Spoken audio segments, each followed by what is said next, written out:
Hello friends, welcome back to my YouTube channel. And आज का हमारा टॉपिक है ऑस्टियोआर्थराइटिस। बट इससे पढ़ने से पहले मैं आपको बता दूं कि अगर आपने मेरा चैनल लाइक नहीं किया है, सब्सक्राइब नहीं किया है, तो please like, comment and share करें एंड सब्सक्राइब करें। और अगर आपको इसके अलावा कोई और टॉपिक पढ़ना है या कोई टॉपिक समझ नहीं आ रहा है तो प्लीज़ मुझे कमेंट करें एंड मैं आपकी हेल्प कर सकती हूँ। तो आगे हम बात करते हैं ऑस्टियोआर्थराइटिस की। तो ऑस्टियोआर्थराइटिस क्या होती है? ये एक ऐसी कंडीशन है जो डिजेनरेटिव चेंजेस की वजह से हो जाती है। बट कभी कभी ओवरलोडिंग या फिर किसी इंजरी की वजह से भी ये देखने को मिल जाती है। तो ऑस्टियोआर्थराइटिस का मीनिंग क्या होता है? Osteo means bone, earth means joint and itis means inflammation. ठीक है। तो osteo means bone, earth means joint and itis means inflammation. तो बोन एंड जॉइंट पर इन्फ्लामेशन हो जाने को बोलते हैं ऑस्टियोआर्थराइटिस। ठीक है। अब आगे हम देखते हैं osteoarthritis is a degenerative joint disease and break down of joint cartilage. Osteoarthritis एक डीजनरेटिव जॉइंट डिजीज़ है। ज़्यादातर जो होता है मतलब यही होता है कि डीजनरेटिव चेंजेस आ जाते हैं, उसकी वजह से ऑस्टियोआर्थराइटिस हमें देखने को मिलता है, जिसमें क्या होता है कि कार्टिलेज का ब्रेक डाउन होने लगता है। ठीक है। आगे हम देखते हैं कि it is the most common form of chronic disorder of synovial joints. ये एक मोस्ट कॉमन डिसऑर्डर है जो साइनोवियल जॉइंट्स में देखने को मिलता है। ठीक है। It is characterized by progressive degenerative changes in the articular cartilage over the ear, particularly in weight-bearing joint.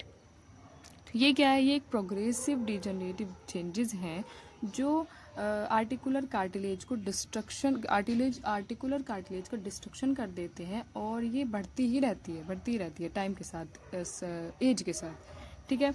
और ये पर्टिकुलरली वेट बेयरिंग जॉइंट्स में देखा जाता है, जैसे नी हो गया, हिप हो गया एंड हमारी स्पाइन हो गई। ठीक है। Arthritis typically affect the hand, knees, हिप्स and spine. जैसे मैंने आपको अभी बताया कि अर्थराइटिस ज़्यादातर अफेक्ट करती है वेट बियरिंग जॉइंट्स को, नीज, हिप्स एंड स्पाइन। ठीक है। उसके बाद आगे हम देखते हैं कि टाइप्स ऑफ ओए। ओए कितने टाइप का होता है? तो पहला होता है हमारा प्राइमरी ओए एंड दूसरा होता है हमारा सेकेंडरी ओए। तो प्राइमरी ओए में क्या होता है कि प्राइमरी ओए हमारा मान लो एक डीजनरेटिव चेंजेस होते हैं इसके अंदर। तो उसमें क्या होता है? सबसे पहले होता है डेफिशिएंसी ऑफ विटामिन डी। इसमें विटामिन डी की डेफिशिएंसी हो जाती है एज के साथ साथ। उसके बाद डिक्रीज कैल्शियम लेवल, कैल्शियम का लेवल डिक्रीज होने लगता है और डिजेनरेटिव चेंजेस आने लगते हैं विद एजिंग, एज के साथ साथ। बट इसमें क्या होता है, ये मेल के अकॉर्डिंग फीमेल में ज़्यादा होता है, क्योंकि फीमेल में कैल्शियम लेवल घटने लगता है आफ्टर मेनोपॉज। ठीक है।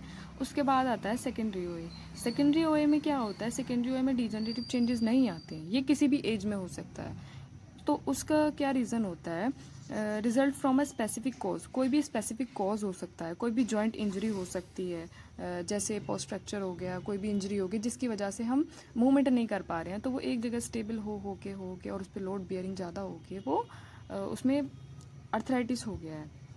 सेकेंड आ गया हमारा कंजेनाइटल डिसऑर्डर, जो कंजेनाइटल होता है। एंडोक्राइन डिसऑर्डर, एंडोक्राइन डिसऑर्डर हो सकता है कोई भी जिसकी वजह से हमें, जैसे डायबिटीज़ हो गया और आपका थायराइड हो गया, उसकी वजह से अर्थराइटिस देखने को मिल सकता है।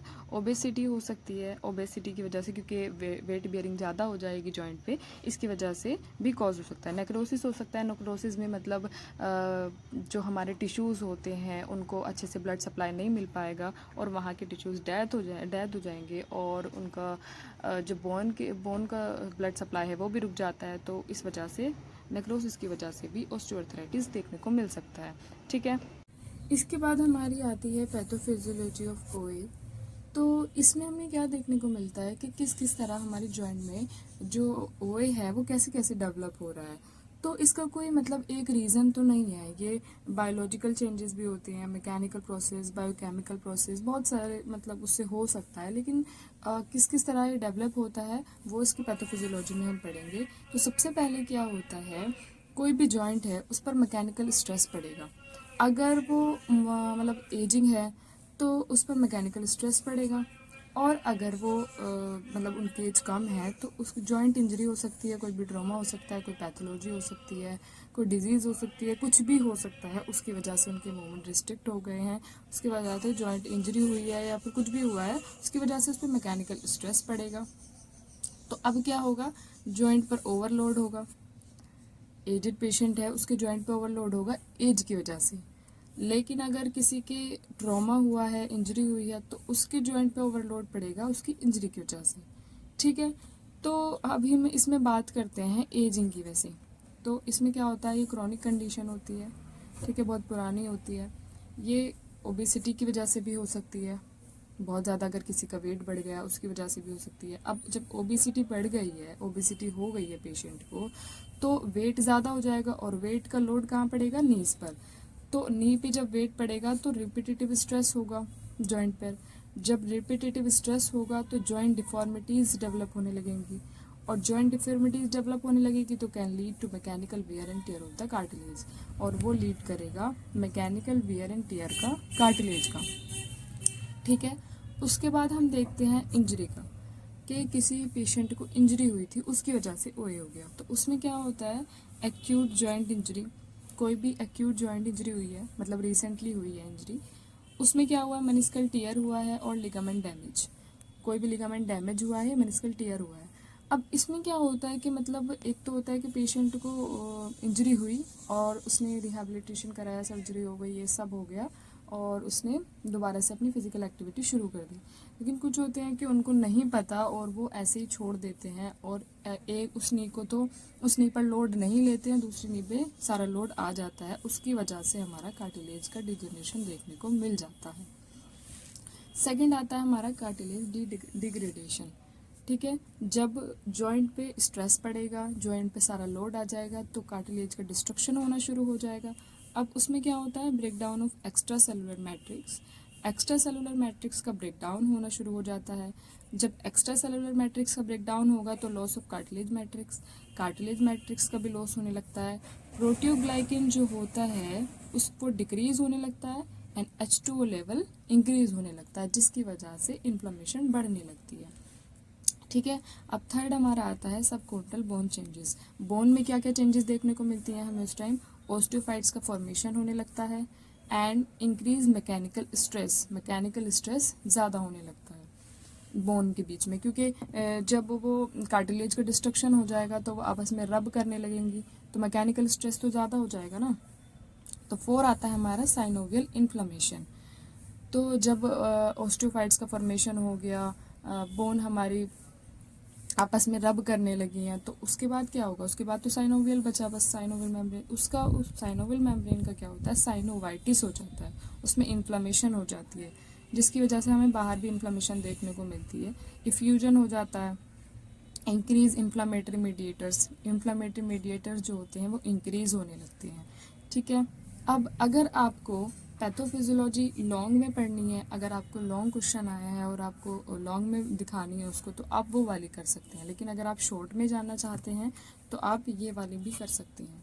ठीक है, तो इसमें क्या होता है, सबसे पहले increase H2O level, decrease proteoglycan, क्योंकि जॉइंट में H2O लेवल इंक्रीज होने लगेगा। अब उसमें क्या है, उसमें पूरा डीपली दिया गया था, इसमें आपको शॉर्ट में दिया गया है। ठीक है, उसमें ये नहीं बताया कि जॉइंट पे स्ट्रेस पड़ा, उसका कार्टिलेज डिस्ट्रक्शन हुआ, बोन में क्या हुआ, ये सब तो इसमें शॉर्ट में दिया गया है। ठीक है, उसके बाद कार्टिलेज मैट्रिक्स पे असर डालेगा वो। उसके बाद क्या होगा, फिब्रिलेशन ऑफ कार्टिलेज होगा, कार्टिलेज का फिब्रिलेशन होने लगेगा, डिस्ट्रक्शन होने लगेगा।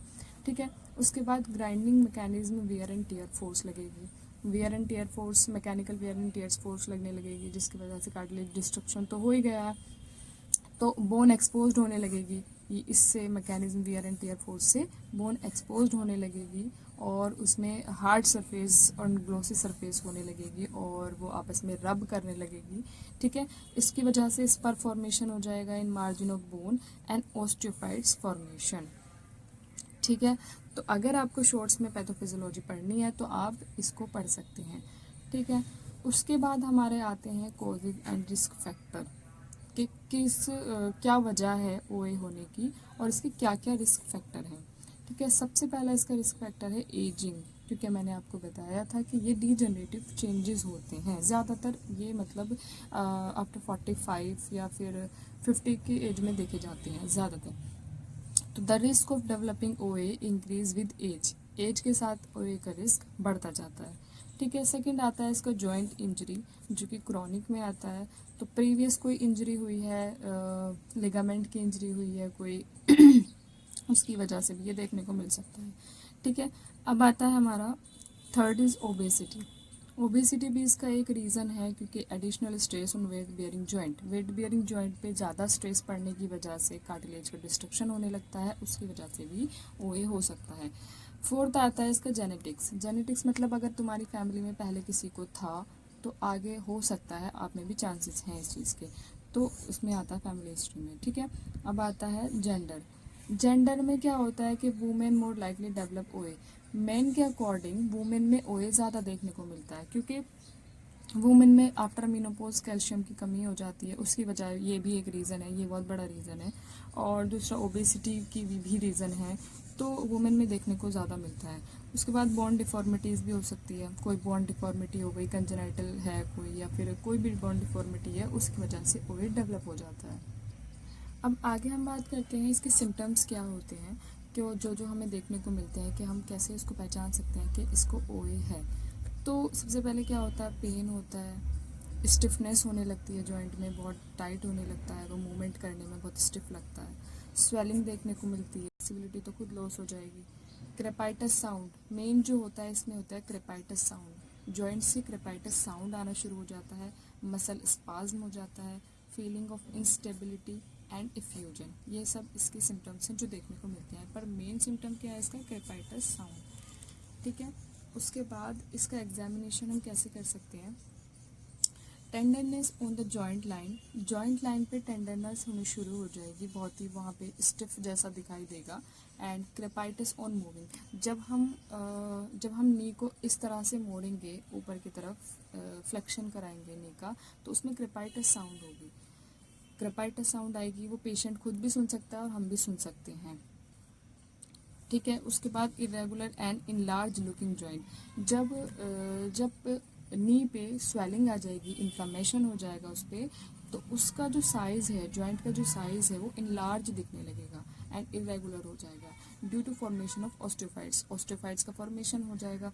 ठीक है, wasting of quadriceps femoris muscle, quadriceps femoris की वास्टिंग होने लगेगी and limitation of joint movement, joint movement limit हो जाएंगे क्योंकि फ्लेक्सिबिलिटी कम हो जाएगी। अब आता है हमारा इन्वेस्टिगेशन, कि हम इसमें क्या क्या इन्वेस्टिगेशन करा सकते हैं, क्या किस किस तरह से हम देख सकते हैं कि पेशेंट को ओए है। इसमें जो टेस्ट होते हैं वो एमआरआई होता है, एक्सरे होता है। ठीक है, तो एक्सरे में हम क्या देखते हैं, अगर हमारे पास कोई पेशेंट एक्सरे लेकर आ रहा है तो हम उसमें क्या देखेंगे कि इसको ओए है या नहीं है। तो उसमें सबसे पहले हम देखते हैं कि narrowing of joint space, joint का जो स्पेस है वो नैरो हो जाता है, वो कम हो जाता है, अगर वो इतना है तो वो इतना हो जाता है। ठीक है, ऑस्टियोफाइट्स फॉर्मेशन, सेकंड है ऑस्टियोफाइट फॉर्मेशन होने लगता है। तो और क्या देखने को मिल सकता है, लूज बॉडीज हो सकती हैं कैल्शियम की, डिफॉर्मिटी ऑफ जॉइंट। ठीक है, वो तो आप ऐसे भी देख सकते हो, बिना एक्सरे के भी देख सकते हो। और break down of cartilage, cartilage का ब्रेक डाउन होने लगेगा, क्योंकि जब आपको जॉइंट स्पेस कम होता नजर आएगा तो आप खुद ही पता चल जाएगा कि कार्टिलेज का ब्रेक डाउन होने लगा है। ठीक है, अदर इन्वेस्टिगेशन क्या हो सकती हैं जो हम नहीं करते, ये तो एक्सरे तो करा कर वो पेशेंट लेके आ रहा है और ये चीज़ें हम देखनी होती हैं सारी। ठीक है, अदर इन्वेस्टिगेशन वो क्या करा सकते हैं, सीरम यूरिक एसिड करा सकते हैं, टेस्ट करा सकते हैं और आर्थ्रोस्कोपी करा सकते हैं। ठीक है, तो अब आता है स्पेशल टेस्ट हम क्या कर सकते हैं एज ए फिजियोथेरेपी, कि अगर हमारे पास एक्सरे भी नहीं है और हमें देखना है कि ओए है या नहीं है, तो हम कौन से टेस्ट कर सकते हैं। सबसे पहला होता है पटेलार ग्राइंडिंग टेस्ट। ठीक है, सेकंड होता है patellar tap test, crepitus sound test and figure of 8 test. मैंने उसमें भी आपको बताया था कि जो पेशेंट होते हैं उसमें क्रेपाइटस साउंड बहुत ज़्यादा आने लगती है उसके नीज़ में, उसको खुद भी फील होता है और आपको भी फील होता है ये क्रेपाइटस साउंड आ रही है। और ये हमारे टेस्ट में भी होता है कि इसको टेस्ट करने के लिए हमें पता चलता है कि क्रेपाइटस साउंड अगर आ रही है तो ओए पॉजिटिव होता है। ठीक है, अब इसकी बात करते हैं स्टेजेस की। तो स्टेजेस ऑफ ओए में हम क्या देखते हैं कि जो जब ओए हो रहा है तो वो अगर हमारे पास कोई एक्स्ट्रा लेकर आ रहा है तो हम उसको कैसे रीड करेंगे कि उसको कितना परसेंट ओए हो चुका है और कितना बच रहा है, उसको हम कैसे बता सकते हैं कि आप किस स्टेज तक पहुंच चुकी हैं। तो उसमें हम एक्स्ट्रा में देखते हैं कि ज़ीरो पे तो खैर एब्सेंट होता है, अगर उसका जो जॉइंट स्पेस है वो पूरी तरह ठीक है तो एब्सेंट है ओए, ठीक है। अब 1 to 15% में क्या आता है, उसको माइल्ड ओए है, तो उसमें हम क्या देखने को मिलेगा, हमें फिब्रिलेशन ऑफ कार्टिलेज, कार्टिलेज का डिस्ट्रक्शन होने लगेगा, बट थोड़ा थोड़ा, मतलब जॉइंट स्पेस ठीक है बट कार्टिलेज का डिस्ट्रक्शन होने लगता है, थोड़ा थोड़ा हमें दिख रहा है कि जॉइंट स्पेस हल्का सा कम होना शुरू हो गया, ठीक है। अब 25% में क्या आएगा, मार्क। मार्क में क्या होता है कि हमें लगेगा कि जॉइंट स्पेस, कार्टिलेज का तो डिस्ट्रक्शन हो ही गया लेकिन जॉइंट स्पेस पहले से थोड़ा कम है, थोड़ा कम है, ठीक है। 50% में हम क्या देखने को मिलेगा हमें कि मॉडरेट हो गया है। अब मॉडरेट में क्या होता है कि जॉइंट स्पेस जो है वो बराबर पोजीशन में आ गया है, मतलब बिल्कुल फ्लैट हो गया है, वो बिल्कुल बराबर पोजीशन में आ गया है इस तरह से। अब 65 to 85% में हम क्या देखेंगे कि जॉइंट जो है वो बिल्कुल मूवमेंट उसने करना बंद कर दिया है, वो रेस्ट्रिक्ट हो गया अपनी जगह पे और वो बिल्कुल ऐसे चिपक गया है, कार्टिलेज का बिल्कुल डिस्ट्रक्शन हो गया है। तो वो कंडीशन आती है हमारी सीवियर स्टेज में, जिसमें वही होता है, बस सर्जरी का ऑप्शन फिर बचता है, जिसमें बहुत ज़्यादा सीवियर केस हो जाता है अगर। तो इसका मैनेजमेंट हम क्या देख सकते हैं, इसमें मैनेजमेंट होता है medications, physical therapy and life style modification and assistive device. तो मेडिकेशंस में हम क्या दे सकते हैं, सबसे पहला होता है पेन होता है, उसमें स्वेलिंग होती है, ठीक है। तो पेन के लिए हम एनाल्जेसिक दे सकते हैं, स्वेलिंग के लिए कैमेरल फोर्ट दे सकते हैं, ठीक है। अब फिज़िकल थेरेपी उसका मेन है कि फ़िज़िकल थेरेपी कराओ। उसके बाद एक्सरसाइज इम्प्रूव, स्ट्रेंथ के लिए स्ट्रेंथ उसकी इम्प्रूव हो जाए ताकि फ्लेक्सिबिलिटी हो जाए, रेंज ऑफ मोशन आ जाए उसकी, ठीक है। अब जब उसकी स्ट्रेंथ आ जाएगी मसल में तो जॉइंट पे तो वेट कम बेयर होगा, ठीक है, जॉइंट वेट कम बेयर करने लगेगा, तो इसकी वजह से स्ट्रेंथ ज़रूरी होती है, flexibility and range of motion खोलना उसका ज़रूरी होता है, क्योंकि अगर वो स्टिफ हो गया तो वो जॉइंट और ज़्यादा स्टिफ होने लगेगा, वो मूवमेंट करना बंद कर देगा और कार्टिलेज का डिस्ट्रक्शन होता रहेगा, ठीक है। उसके बाद हमारा आता है life style modification, weight management. अगर किसी का वेट बहुत ज़्यादा है तो उसको वेट मैनेजमेंट पे काम करना चाहिए, तो वो एक खुद मैनेज हो जाएगा, ठीक है। अब आता है असिस्टिव डिवाइस। अगर तुम्हें लगता है कि बहुत ज़्यादा ओए हो गया है किसी पेशेंट को, तो उसको सजेस्ट करो कि आप ब्रेस या कैन से असिस्ट लेकर चल सकते हैं, क्योंकि अगर जितना आप उस पर लोड बियर करते रहोगे तो जॉइंट पे ज़्यादा स्ट्रेस पड़ता रहेगा, ठीक है। अगर आपको वीडियो अच्छी लगी हो तो please like, comment and share, and अगर कुछ भी समझ नहीं आया हो तो मुझे कमेंट करें, and thank you for watching my video.